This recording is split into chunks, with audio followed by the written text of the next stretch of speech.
할렐루야, 오늘도 좋은 날입니다. 나홈서 3장 말씀 묵상입니다. 오늘은 니느웨의 두 가지 죄악이라는 제목으로 말씀을 나누도록 하겠습니다. 그 당시 천하를 호령하고 전 세계 패권을 장악했던 아수르의 니느웨. 그러나 그들이 어느 날 하루아침에 심판을 받고 역사의 무대에서 영원히 사라집니다. 오늘 본문은 그 니느웨가 어떤 이유로 하나님의 심판을 받게 되는가 두 가지 죄악을 지적합니다. 먼저 1절과 4절을 보면 나홈 선지자는 니느웨의 죄악을 크게 두 가지로 말합니다. 첫 번째, 니느웨의 잔인한 폭력성을 지적합니다. 1절에서 화했을진저 피의 성읍이여 그 안에는 거짓이 가득하고 포악이 가득하며 탈취가 떠나지 아니하는도다. 곧 니느웨를 그 당시 피의 성읍이라고 불릴 정도로 그 당시 주변 나라들에게 폭력과 약탈, 노략질, 음행을 통해 세계의 평화를 깨뜨렸습니다.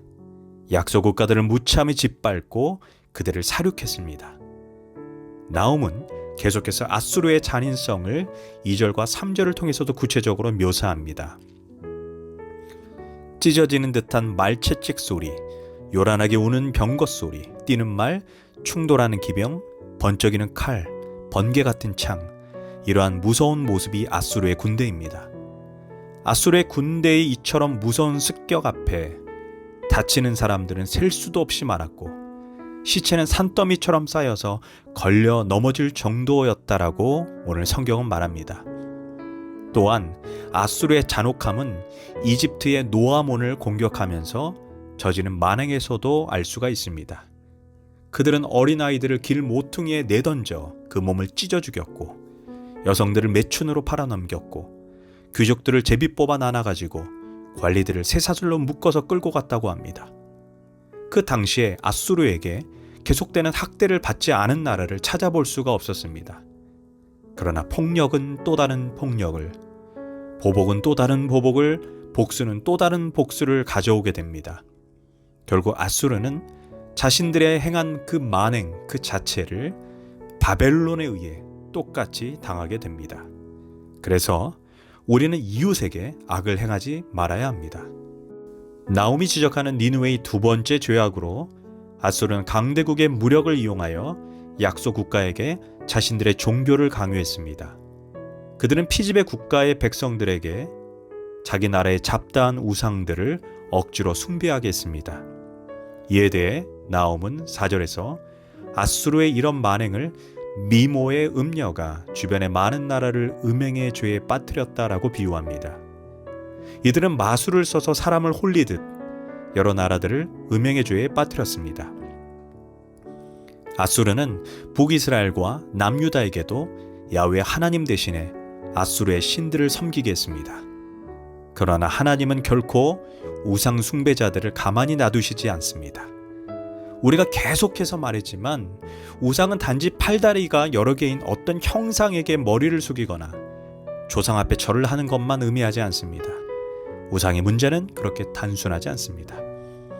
우상의 정의는 하나님보다 내가 더 사랑하고 더 추구하는 것이 있다면 그것이 우상입니다.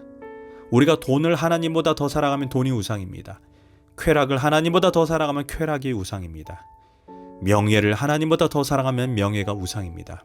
심지어 어떤 특정 취미 생활을 하나님보다 더 사랑하면 그것도 우상 숭배입니다. 또한 특정 정치 지도자를 하나님보다 더 높이는 것도 우상입니다. 대표적인 우상을 많이 가지고 있었던 나라가 로마입니다. 로마의 황제 숭배, 황제가 다신이었습니다. 거대한 로마 제국이 그러나 순식간에 망하는 것을 우리는 역사 속에서 확인할 수 있습니다. 이처럼 우상 숭배는 하나님을 대적하는 가장 무서운 범죄입니다. 우리의 삶에 하나님의 은혜가 계속 부어지려면 우리의 삶에 더 이상의 우상을 용납하지 말아야 합니다. 한국 역사 속에 기독교적 관점에서 가장 드라마틱한 사건이 1907년 평양 대붕괴입니다. 이 대붕괴를 통해 하나님은 이 땅에 은혜의 기초를 준비했습니다. 평양 대붕 이후 우리나라 도처 모든 도시, 마을, 군청마다 예배당이 들어섰다고 역사는 기록합니다. 참으로 감사한 일입니다.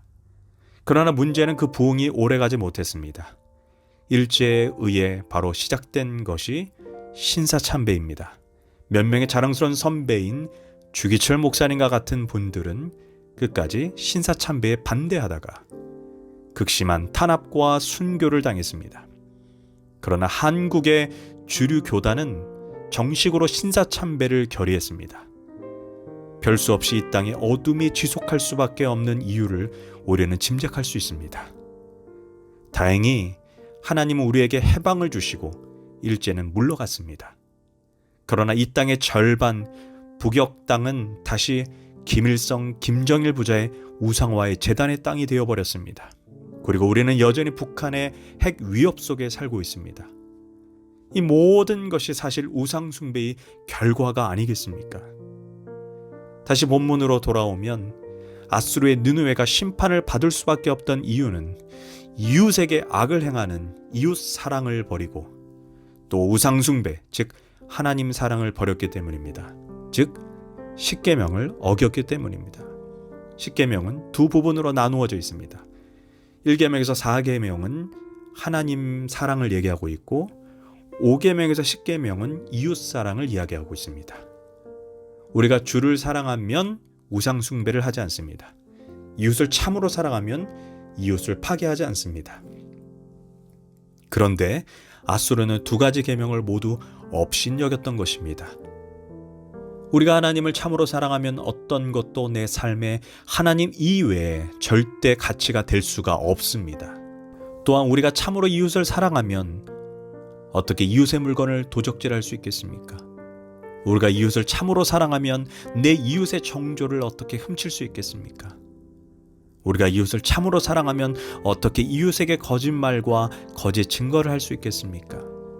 모든 인간을 향한 우리는 한 줄의 계명을 기억해야 합니다. 하나님을 사랑하고 내 이웃을 내 몸처럼 사랑하라.